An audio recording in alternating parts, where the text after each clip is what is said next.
welcome to the demo section.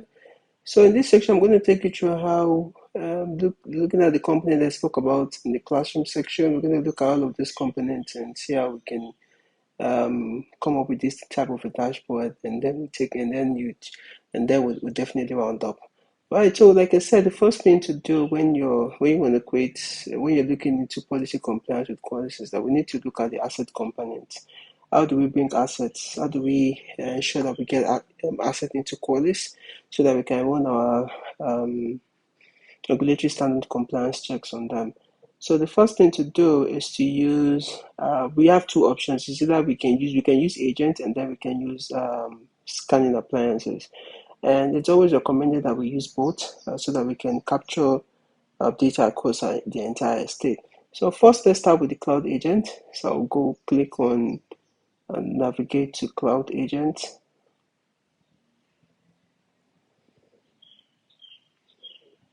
Okay, so in the cloud agent section, I've already installed my agent on 5 host machines, and then I'll show you how it works. But I just wanted to show you how it works so that you can actually install it in your own spare time. So for Qualys activation keys, once you start up a new Qualys account, you have access to creating your own activation key. And if you want to create another activation key, just click on create new, create the name, activate the enable the licenses you want to have on them, and then you can generate your keys for the activation key. So that will be all. So to do that, so once you've created your activation key, then you select install agent. Okay, once you select install agent, so what we need to do is that you would click on install instruction based on your operating system you're trying to install the agent on. So for me, I have two operating system types. I have Windows and I have Linux as well. So for Windows, I select the install instruction, then I'll copy this command, and then I'll download the executable file. So in my Windows machine, that's exactly what I did. So I've already downloaded my executable file. Here it is, and then I navigate to the download section, see the downloads, and then I paste this command. So once I click on enter, then it automatically installs the Qualys agent. So to validate that, I just click on services to see if the service is actually running on my machine, and then I'll search for Qualys agent.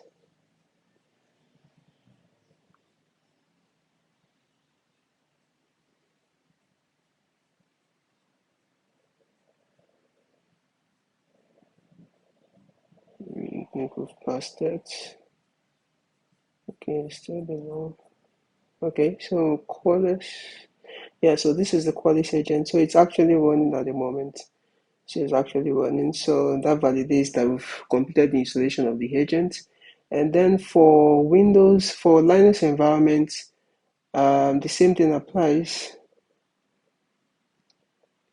Okay, so for Linux, I go back, install agent, and then I select instructions, install instructions. So I copy this first command, and then I copy the second command. So when we get to in the Linux machine, which is my Red Hat, so I just need to go to my command prompt. I need to log in as sudo,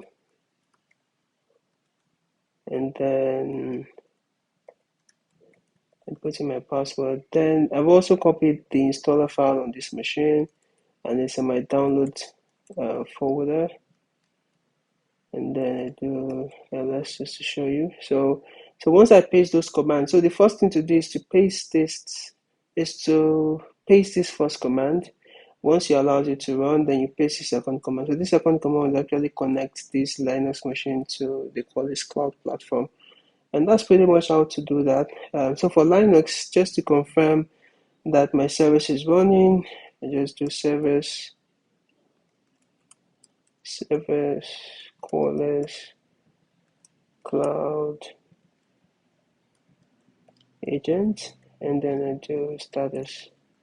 So it provides me with that the service is actually running. So that's pretty much what I need to do in the on the asset layer. And then, so the next thing I need to do is to configure the configuration profile for this particular agent, so that we can run our compliance scan from the agent. So to create a new profile, it's just to click on create new profile, and then you add the profile name, and then you follow it suit. But let me just close this. So it's the same thing here. I just need to edit it and then show you what I've done. So this is the compliance policy compliance assets. This is the name I provided, my profile name, and then I made it make this the default profile for this subscription. So doing this means that each time I install a new agent on a client, they will automatically inherit this particular profile. Okay, so let's just move straight up to policy compliance scan interval. So what this means is that it's going to run scheduled scan every 4 hours. This is what this 240 means. And then if I do my scan delay, what it means is that if I say zero, it means that it means there's no scan delay. It means every 4 hours you keep running compliance check. But if you put a delay and say, okay, in 120 minutes, uh, as a delay, say 120 minutes. So what that means is that every 2 hours, at every 2 hours interval, then scan for another 4 hours. Okay, so the scan delays for 2 hours, then the data collection runs every 4 hours. So because we're focusing on policy compliance, I just want to leave it at that so that I can move on to another thing. So now that we're done with setting up the policy compliance, the configuration profile for the agent, then let's move to how we can actually install your Qualys, your virtual scanners as another sensor that you can use to capture data for your policy compliance. Okay, so for policy compliance, so next thing we go to the asset section. So in the asset section, we can actually create, sorry, in the scan section, sorry about that. In the scan section, we go to appliances, and then in the appliance section, this is where we have our virtual scanner, which can be used to scan our internal environment so that we can use it to capture more hosts or more elements as we get for compliance. So I've already created a test scanner. So to do that, you just click on new, go to virtual scanner appliances. If you click on the start wizard, you type in the name we want to use. For example, this is just a demo test. We're still going to go back to the previous one we have there. So you select the virtualization platform. For me, I'm using VMware Workstation. And then you select next. So in doing this, the scanner automatically starts downloading, and then um,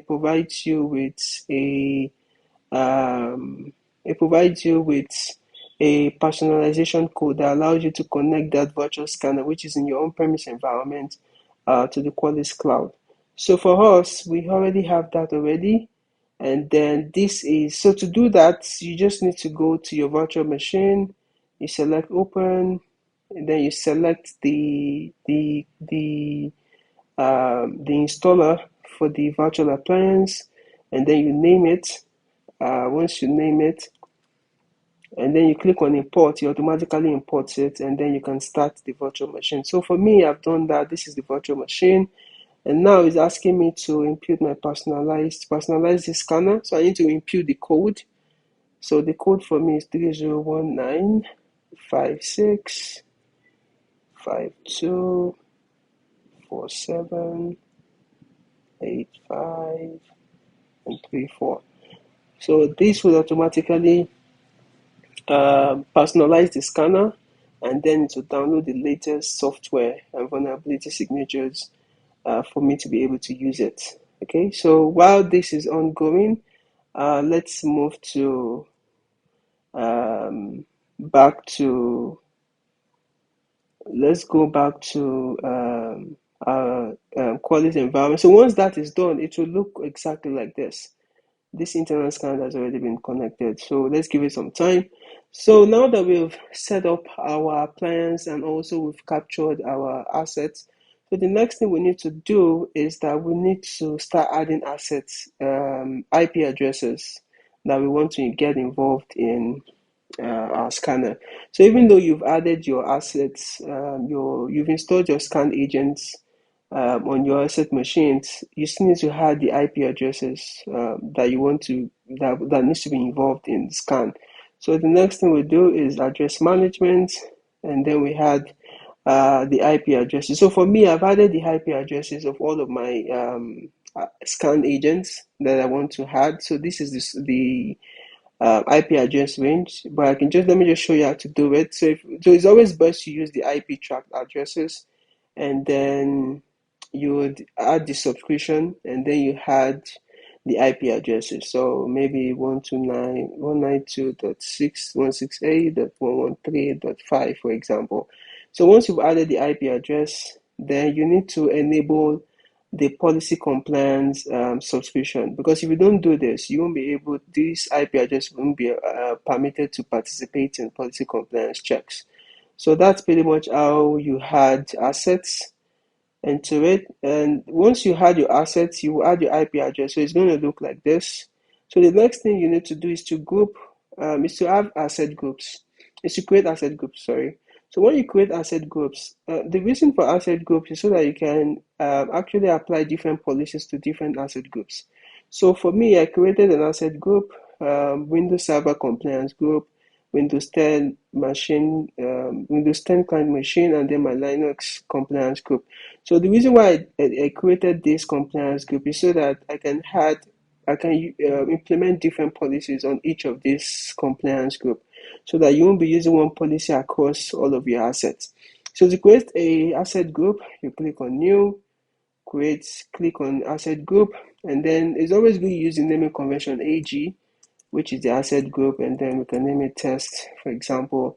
Then you have the IP addresses that you want to add. So here, the first thing, before you can actually add any IP address into an asset group, the IP address needs to first be created first in the address management.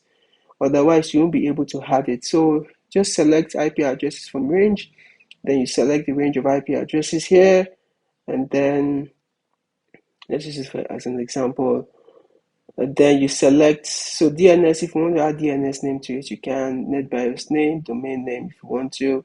Then scanner appliance. So if you want to use a particular scanner appliance to scan this particular asset group, you want to dedicate a scanner appliance to a asset group, you just select the asset group, the scanner here, and then you can determine the impact if this particular asset group is compromised. What impact would it have on the business?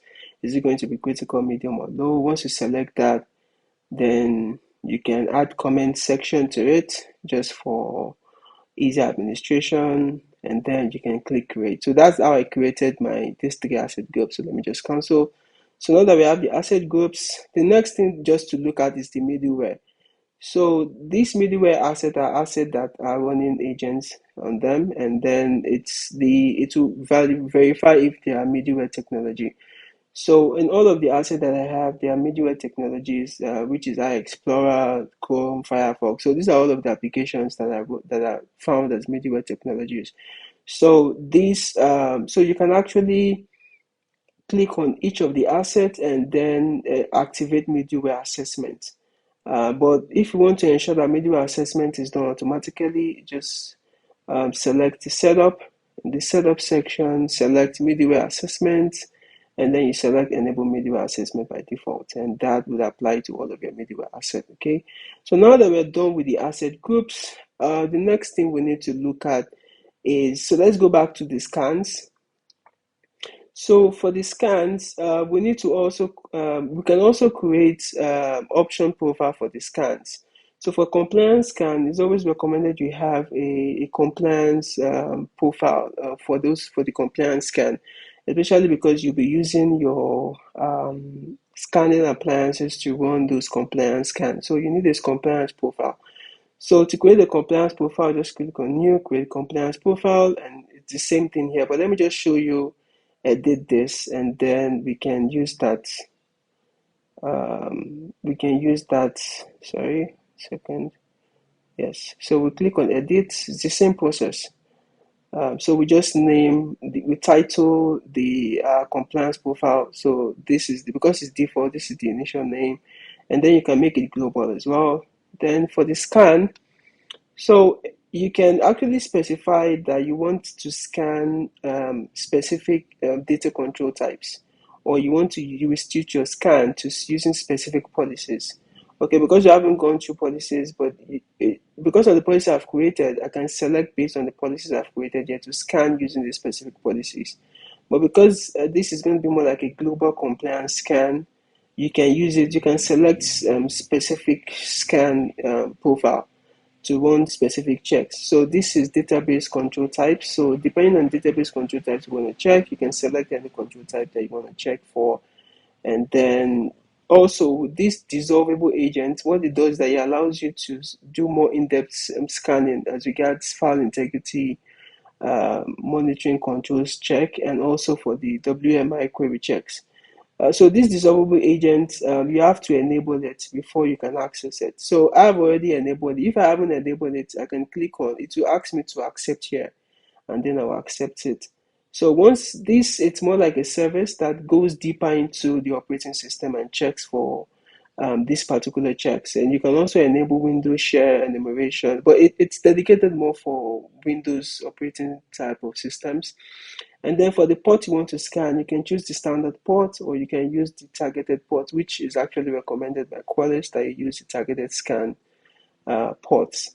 Then for system authentication, this can also scan for specific, you can run like a discovery scan to search for specific records like Apache web servers in your environment, JBoss server. So it's going to check for anyone you want. So you can select for Apache or select any of these discovery scans you want to run. And then you can also run system authenticated records as well. You want to check the records that you have on your environment, system created records or user defined records. So you can use that. Then you can also use it to search for specific instances. So you want to scan for databases as well. You can select any database you want to scan for. And then also for application technologies as well. You can also use that to scan for any of that. So it all depends on exactly what you want to do based on how your environment is structured. Then for host discovery, you can scan using TCP ports. You can also scan, you can add additional ports apart from the standard ports. You can view the standard ports to show you the standard ports that it will scan for. These are the standard ports it will scan for. Or then you can actually choose, you can also add additional that's not in the standard port.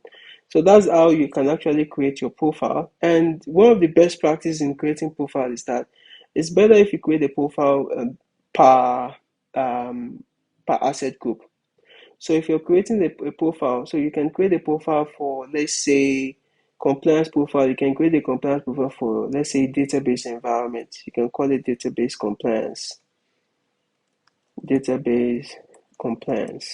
So in database compliance, you can go through all of the scan settings and initiate anyone that you want, and then you can use database. You can make it a global. So let's just make it global, for example. And then if you want to run our scheduled scans for each of the asset groups, we can just use any of the configuration profile that matches the asset group in question. Okay, so that's pretty much how you can create asset groups, how you can create compliance profile. Then the next thing we need to look at is authentication. So it's always advisable, it's recommended that you run authenticated scan for your compliance. So once you run an authenticated scan, you can create records that would run authenticated scan on your asset groups. So if I create new, so for me, I created for two operating systems. So if you want to create for your firewall, for example, you have to create a record for what specific type of firewall are you looking at. If it's Palo Alto, if it's Cisco, it's a checkpoint, and then you follow all the requirements. But if it's for operating system, for example, Windows and Linux. So let me just edit this Windows. I created for Windows, and then okay, it's activated already. Let me just edit. Yeah, this one I'm looking for, and then I can edit it in the quick action section. So you just name it Windows credentials, login credentials. So I'm not using, it's not connected to Active Directory. If it was Active Directory, I'll have just used domain name, and then I'll select Active Directory, and then I'll input the domain name, and then I'll put in the details. But because it's a local credentials, I just put in the details. I put in the password. Confirm the password as well.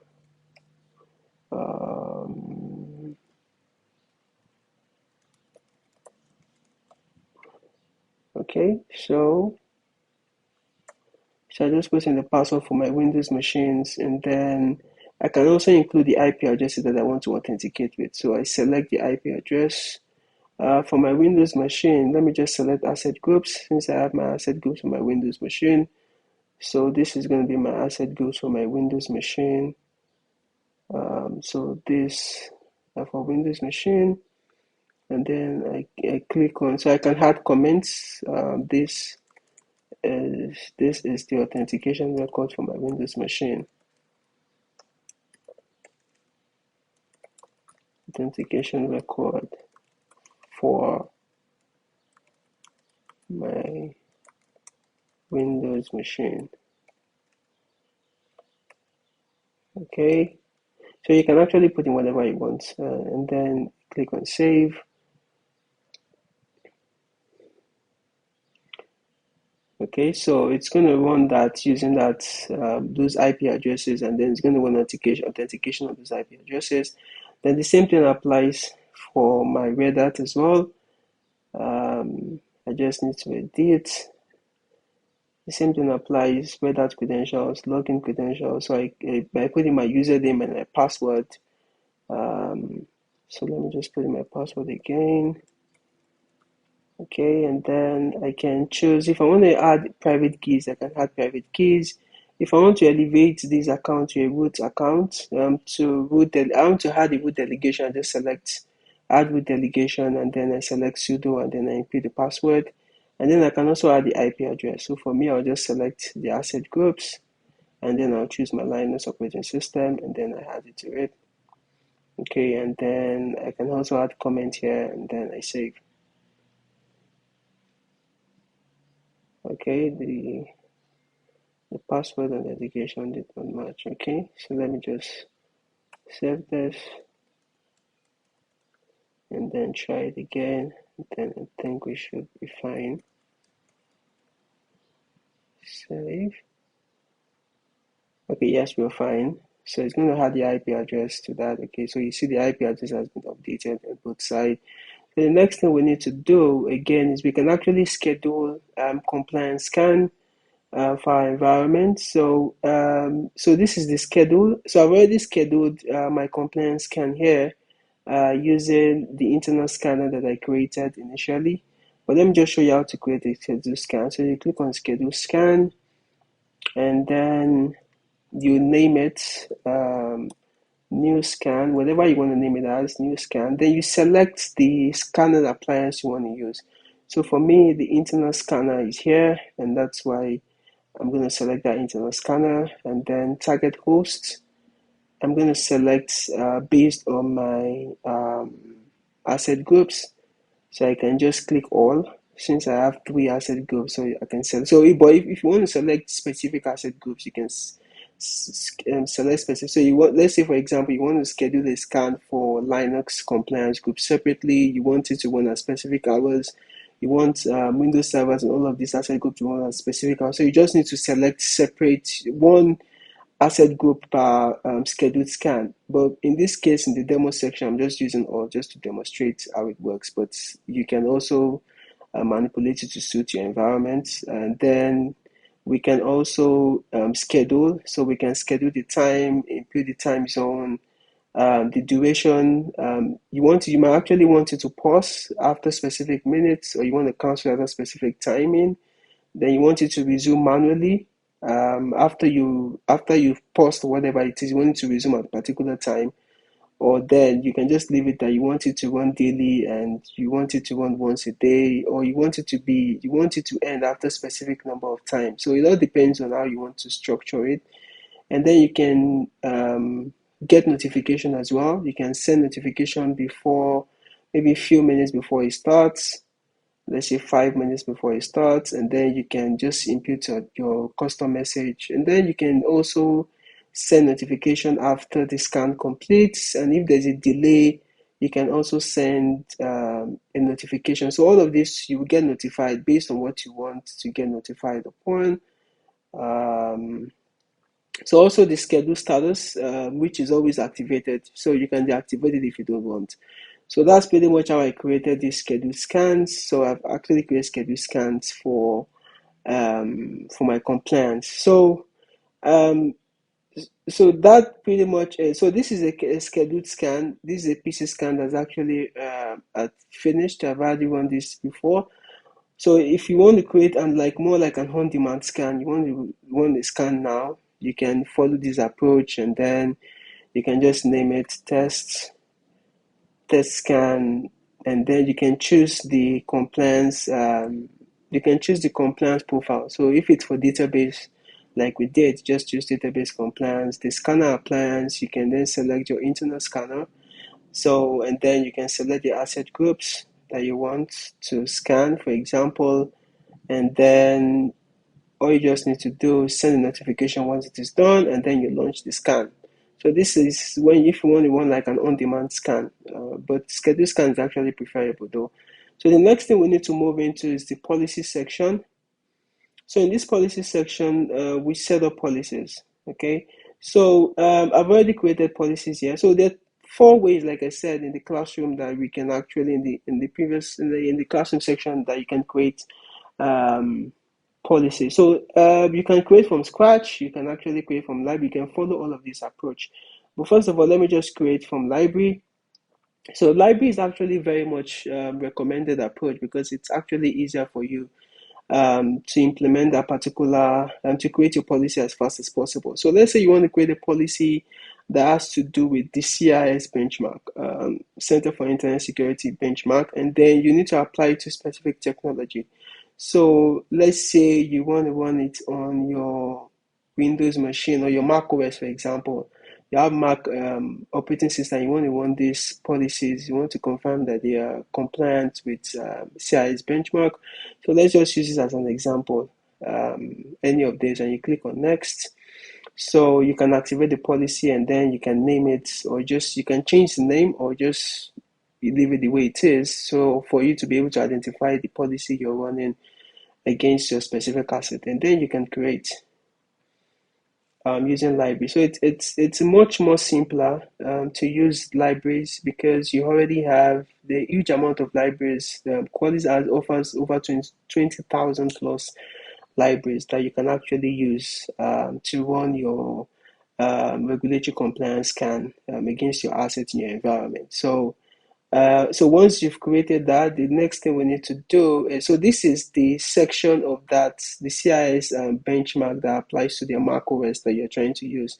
So it segments every of the aspects of the CIS benchmark and the controls in each of these sections. So the next thing to do is just to add the asset groups that you want to add. So for us, let's assume we have Mac OS in our environment. You will just click on Mac OS asset group, and then you click on save, and then you click on save, and then it applies it to the technology of Mac OS, and then you've added it to the asset groups that has to do with Mac OS, and then you can actually evaluate it now. So if you want to run the evaluation now, or you want to leave it to the scheduled timing, but you can run the evaluation now, and then you can save. So once you save this, it automatically will run the compliance check against your assets with this CIS benchmark, and then we can close. So all of these, because they are system defined type of they are system defined types of policies, because they are actually running from the template already in the system. So that's why they're actually locked. So you can't actually modify them. So all you can do is just select from a particular, excuse me, select from a particular library technology, then you can use it. So let me just show you how you can create from scratch. So for example, you want to create from scratch, probably you want to enforce some particular, you want to check for some particular compliance within your own organization, and then you can search for the technologies you want to apply that particular policy to. So let me just choose a random technology, for example, and then you click on next. So you select the asset group as well that you want to apply that policy to. So just in Linux, for example. And then this include all hosts with the PC agent. So if you want all of your cloud agents to run this particular policy, you can just check it here, and then it will affect all of your cloud agents that you have to run against those policy. But it's always best practice that you just run against specific asset groups, and then you should be fine. So the next thing is just to name tests policy, just name the policy, and then you can activate the policy, and then you can create the policy. So once you create a policy, you need to add controls to those policies. Because once you're creating from scratch, you won't be able to select like the previous library that gives you that opportunity to do both at the same time. So once you create this policy, you now have to go into the controls, and then so it takes you into the controls automatically, but you can go to the controls separately and create your own controls. So here we can just say test controls as well, and then you can begin to add your controls. So the controls here, they are also user defined. So these controls are system defined controls. These are the controls that are already embedded that Qualys provides based on all of the all of the regulatory standards they have. So these are all of the controls. So this is a system defined type of control. So you just select any control and all that. So you can also search. You can search different controls, and you can search based on controls identifiers, or you can actually look at specific frameworks and say, okay, I want to use a framework that has to do with, let's say, CIS benchmark for FI. I'm just using that as an example. So it provides you with all of the, I'm going to provide you with all of the controls for that particular, so what is, okay, it seems like because of the technology we selected, that's why it's not providing us with those. Um, let's see if this works. Okay, so so we can actually just select this particular controls, and then we can add it to the policy that we created.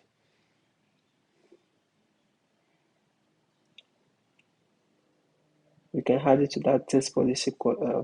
So if you have a policy and there's no controls within that policy, then you won't be able to perform, or your policy compliance won't provide you with appropriate result, because it's supposed to check those controls against your existing configuration of those on those assets.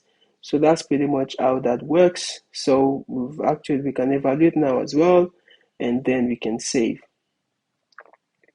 So the next thing I just want to show you is how you can actually create your own controls, and the control you create personally will be called user-defined controls. So as compared to the system SDC, which is system-defined controls. So if you create your own controls, it will be called user-defined controls. So let's just wait for this to finish, and then we would move into that. Okay, so so it's already saved already, so I can close this. Okay, so for me to create my own controls, I select controls, and then I can select. So all of these are system defined controls, and they're embedded within Qualys, and then I can create my own control. So if I'm creating my own control, the control of there are three control types. There's Windows-based control, there's Unix-based control, there's databases control types. So depending on the control you want to create. So in creating all of this, most of the time, one person can just sit down and create all of those controls, unless you are a database professional or a database expert, and then because you know your onions, you can select the things you want to check for. Let's say database, you want to check for Microsoft database, and then you can create the statement you want to check against, and then you create a category that it belongs to. Let's say it belongs to, you want to check for OS database security settings, and then you can look at what subcategory it belongs to. Then you state the criticality of that particular check you want to run. So if it's urgent, you can put urgent. If it's critical, you can put critical, and then you can follow suit with that. So let me just type something. I'm not a database expert though. Let's say type something just to show that concept, and then you can look at the control technologies. So for the control technologies, you have to select the control technologies that you want to apply it to. So let's say you want to apply it to Microsoft SQL 2019. So the thing here is that the rationale you put in the default values here, whatever the rationale is based on your experience and what you're looking out for, it will automatically present itself here because you're applying it to this technology. So automatically it would be populated. Then you can also put the reporting options, and then you can ignore the errors and set the status to pass. Whatever it is you want to do, you can set to pass or fail. But it's better you just ignore this, and then you put in your references. So let's say you want to reference, if the result fails or it succeeds, you want to reference it to a specific URL.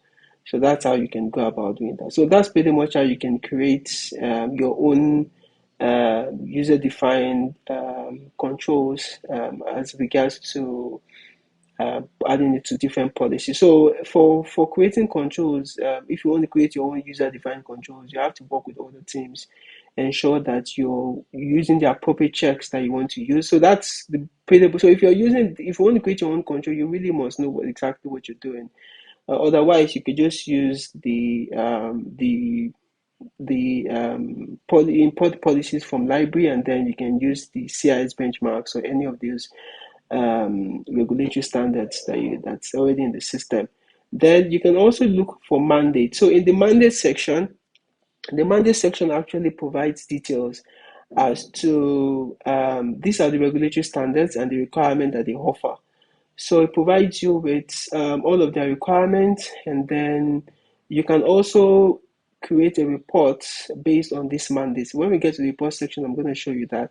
But let me just show you, like PCI DSS, for example. It's going to show you all of the requirements as required, as described by PCI Security Guard, which is the regulatory body that provides the standard for PCI DSS. So these are all of the requirements, and then you can drill down to further look at what you're trying to look out for based on the PCI DSS scan that you're actually looking out to. Okay, so now we've seen the PCI DSS. Okay, so the next thing we need to look at is report, and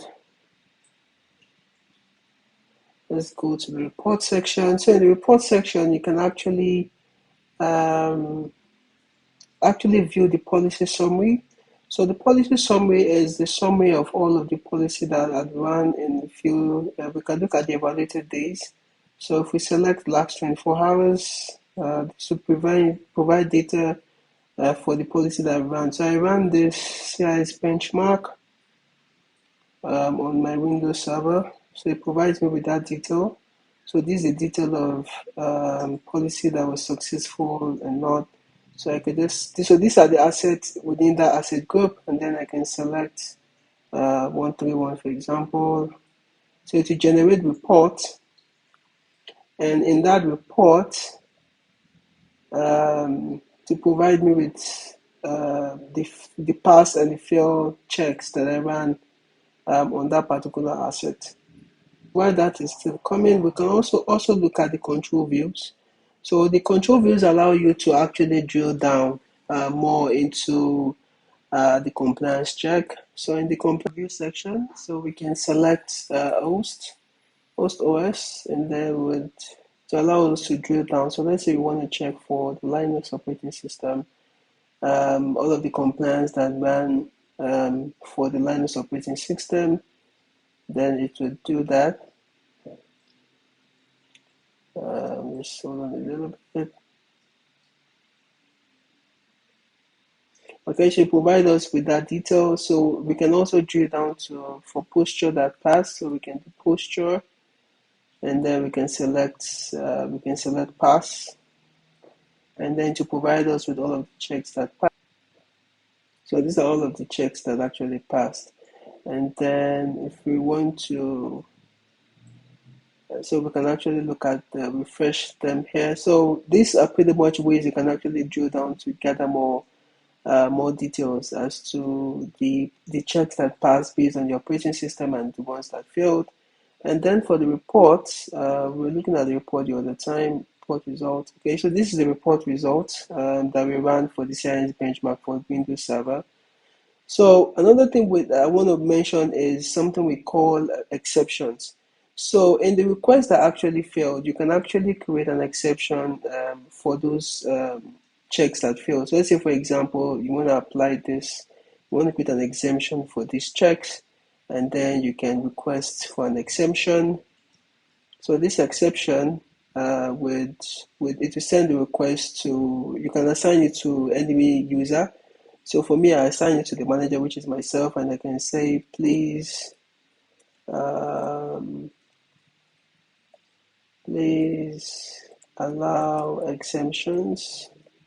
So in these exceptions, we can actually request for an exception, and then the manager that will send the request to would actually manage that particular exception for us. So if I click on exceptions here, then I'll see the exception that has been sent to me, and then I can click manage exceptions, and then I can approve those exceptions. Okay, so these are all of the exceptions. Okay, so because I selected the exception for only this particular CIS policy benchmark, and then I can just select here, and then I can edit. Once I click on edit, then I can actually action it and then approve. So once I approve, and then I can say this exception has been approved. So I can also ensure that this exception has an end date. Okay, so I can say, okay, end date for this exception is, let's say, I'm just using that as an example, 30th of November, and then reopen exception on change of evidence. So once I have a change of evidence, I can change the exception, and then I can save. So this has already been approved. It will change to approved, change the status to approved, same that has changed to approved, and then we can do the same thing to it. So that's pretty much how how Qualys policy compliance works. I know it's a lot of information, it's a lot of detail, but I really hope that this it's actually going to help you as you work in your organization. And then let me know if you find this valuable. If you have any question, you can drop it in the comment section. Kindly subscribe to this channel, and then you'll definitely receive my subsequent videos. Thank you for viewing this long, and bye for now.